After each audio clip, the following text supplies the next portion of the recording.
اقف اسكت اسكت ما تسمعش الصوت.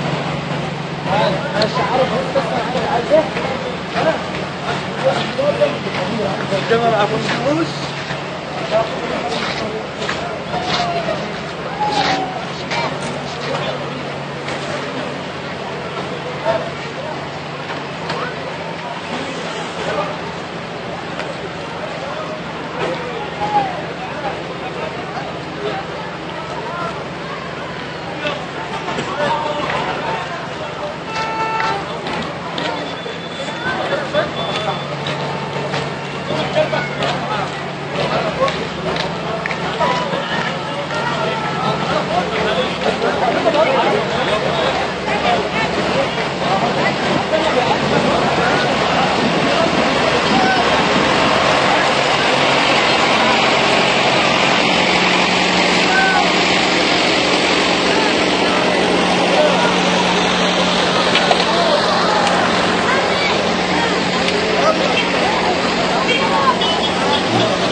بتعمل ايه يا ايه؟ بتعمل ايه؟ اتفرجوا على النظافه. بتعمل ايه؟ اتفرجوا على الكهرباء. دي اسمها كهرباء. بتعمل ايه؟ الديزل الكتم اللي بره ده برضه اسمه ديزل.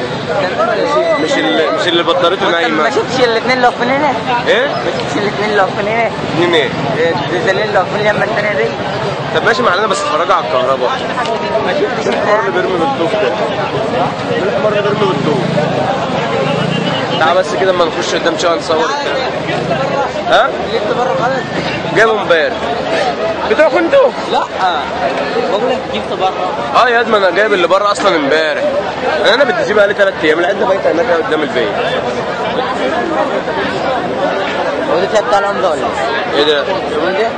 لا بتاع العمده نود. ده جالاكسي اس 3. علاء هنا ولا؟ لسه هيجي. انت فاهم علاء ملوش في الجو ده اصلا. انت اللي ماشي ورا شريك ولا شريك. انا جاي عشان احمد ابو حسين. بعدين انا بجامل بقى لي 3 ايام بالدي جي. انا بقى 3 ايام؟ امال ايه؟ العده هناك بقى لها 3 ايام. عندك كدابه وحنا الساده. والنهارده كانوا عايزين نركب العده على المسرح، قلت لهم انا ما بقتش قادر هلكان مش هقدر اشتغل النهارده. لو في حد عندكم يشتغل على الدي جي ماشي. قال لا خلاص مش مشكله بقى. لا حماده بيه والله ده الصدف مفيش احسن منها والله يا عم. لا انك فين كده تلف عليه. ازيك يا محمد؟ اطلع بره كده واجيلك. ماشي انا قاعد مع ابوك اصلا. عايزك